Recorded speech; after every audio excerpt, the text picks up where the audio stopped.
Hey everyone, it's Armor Gaming. Welcome back to the channel and welcome to Monster Legends. It is time to go over one of my favorite videos where we get to see who are the top monsters or the most used monsters, right? It's basically a good proxy. The top, the best, they pretty much go hand in hand. So, huge shout out to Monster Legends Competitive Wiki for putting this blog together. I will link it in the description if you want to see it for yourself. I imagine some of you may have already seen it. This was posted 5 days ago. So, yeah, with that being said, I'm going to give my kind of thoughts on what I think is going to be in the top. Because, let's be honest, the Metro monsters, I don't think they've influenced the meta too much. I think after Season 2, we might begin to see more and more. And the reason for that is that a lot of these newer monsters are having immune to control either as a status caster or as a permanent trait. To be honest, the status caster can still be cleansed away by a Long using Ignorance is Bliss. That is, unless you have a Pangalife, because Pangalife, he's the one that stumps teams, right? He has a permanent Megaton, so you have to trade disable him. So if you have a Long running Absolute Zero, well, that doesn't help you because you have to run Corrupted Dragon, which then gets rid of Pangalife's Megaton trait, and then the freeze is wasted. The Mega Freeze is wasted on him. And more so, what if the enemy has a Pure Pandoff that gives evasion to the whole team? So Pure Pandoff and Pangalife, well, now you have an evasion to deal with, a Megaton trait to deal with. So what do? If you do Ignorance is Bliss, well, you get rid of the positive effect and you Mega Freeze, but now you still have Megaton to deal with. So number one used monster, just from my experience, is going to be Pangalife. Number two, I would have to say is Spec, because with Spec, you can still run Absolute Zero and AoE freeze everyone. So I'm going to say Pangalife and Spec, and Pangalife is going to be the dominant monster on defense. And yeah, if only players could use him like twice, if players could have two copies, he'd be the most used offense and defense monster. But I'll say he's probably the most used defensive monster. And then Spec is going to be the most used offensive monster. And then I think Pure Pandoff and Lord Nabotis are still going to be in the top as well as Malcheron. If I had to guess, I think Malcheron is going to be more dominant in the offensive space. And then I think I'm going to put Pure Pandoff at 3 just because of that evasion Pangalife mechanic I talked about. Oh, Long. I don't know. Long, I think for offense he's going to be popular. He might even be more popular than Spec. So you know what? I'm going to say Pangalife, Long, Spec. I don't know who's 2 and 3, but Long or Spec, Pure Pandoff. I don't know. It's some combination like that. That was a notification letting me know, hey, log into Monster Legends and open up one of your eggs. So it's always good. Just put a little reminder. That way you're maximizing how many cells you get of the new season 2 monster, Aloe Death. But without further ado, let's just go ahead and scroll down and let's see what is the actual top monsters used. According to this, the ratio of players with pay-to-play corrupteds and metros without is 87 to 13, which is very shocking. This is weird to me because previous to this, it was like 99 to 1 or like 98 to 2. Let's see. Shocking amounts of free-to-plays breaking the top 100. I wonder why that is. Maybe a lot of pay-to-play peeps leaving or something. I don't know. That's super interesting. Yeah, I'm baffled by that. So let's scroll down. Maybe because Pangalife. Maybe he's the reason why. So scrolling down, looks like I was wrong and I was right. So Pangalife is the most used monster. A Megaton monster made it to the top. And 70 total usage, 46 on offense, 24 on defense. So I was thinking he was going to be used on defense more because he counters. But I didn't think about the fact, hey, now if players have Long on defense, Pangalife counters that. So, okay, so he is the most popular attacker monster, you can kind of say. 46 to 24, wow, that is nearly double. He's basically used like 67% of the time on offense, and then the last 33% on defense. And then look at that huge drop. From 70 to 57, we have Lord Nabotis. So, yeah, I was off.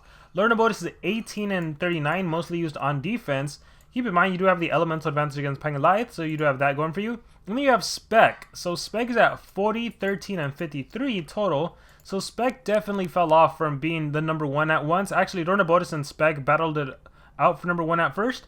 But yeah, 40 on offense. So yeah, it's used as much as Pangalife. Scrolling down, we have Long dropping to 52. Almost on par with that of Spec. 24 and 28. So Long, you can see, is more balanced, split between the offense and defense, whereas Spec is mostly used for offensive purposes. So let's see, it better be Pure Pandoff. There we go. So I was right in the top 5. I was just not right of the order. So if you've ever wondered, who should I invest in? Now you know. If you have any corrupted monsters, you have extra Ludum to spend, you could essentially invest in any of these and you'll be okay. Overall though, I would say go ahead and just keep saving your Ludum because we don't know how the game is going to evolve. We don't know what's going to change. I think Pangalife, you can't go wrong just because the same reason you can still use Santerion. Permanent Megaton is something that is too valuable. right? If we don't get a trade disable monster in the Metro era, then he's always going to be a problem. You're always going to have to deal with it unless we get a Pierce monster that can just bypass it.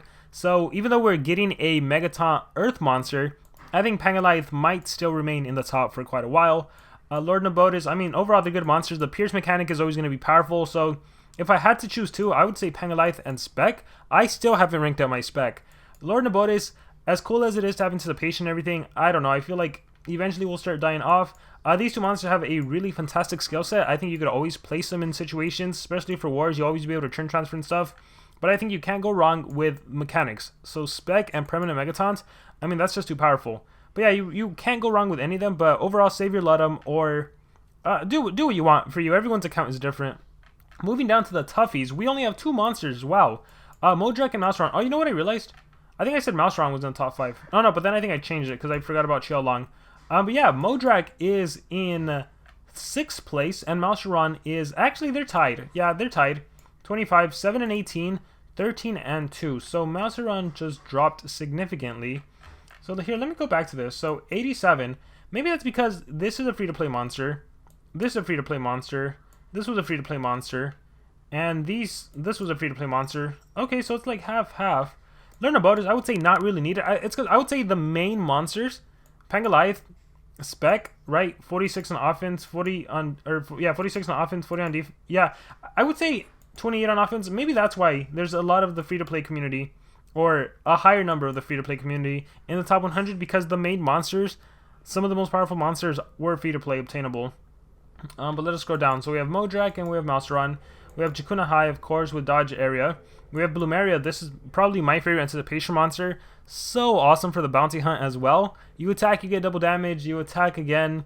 I mean, just overall great monster. Fruit Taster. So, of all the monsters, he is the first Metro to make it in, and even into the top 10, mostly being used on defense. I mean, he has really great sustainability.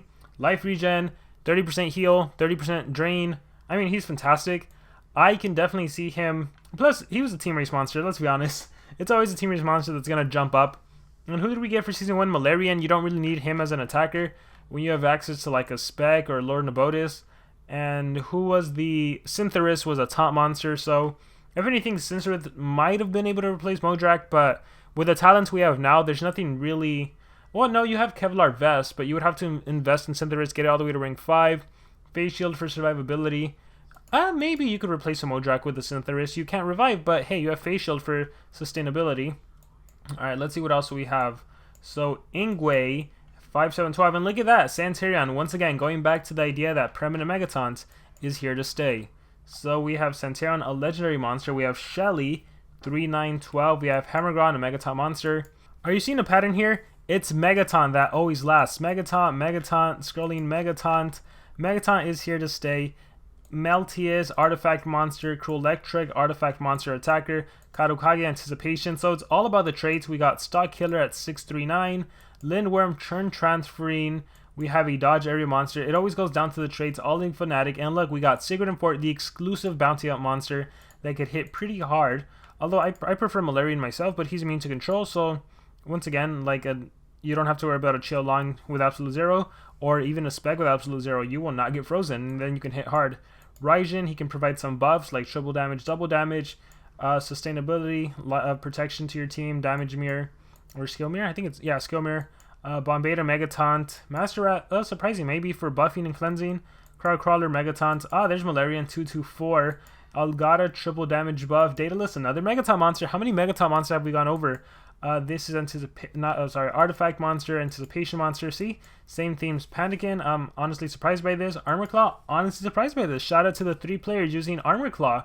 We have Lady Meow, 1, 2, 3. I wonder if it's Armor Claw and Lady Meow on the same team. Frozzynaut, 1, 1, 2. Skelectron, I think he does Resurrection. Chucklemoko, Anticipation. Thalassa, you turn transfer into Thalassa, let her go, and she can essentially help you win the game. Vanoss is a Pierce Monster. Don K9, he ran for mayor, so he probably bought his way into here with all the gold you guys gave him. Henry, Megaton Monster. Wingsu, Satiscaster, Dodge Area. Killdrill, just a new monster. I guess players utilizing them. Ryclops, this is like potentially like similar to Xiaolong skills without trade disabling. Can protect your monsters from control skills. So I'll be interested to see if Ryclops gets more usage. But now that we have like Pangalife so prevalent, like if you 3-speed your Ryclops and you go first, how do you deal? You're going to waste your turn, right? You can't do anything against the enemy.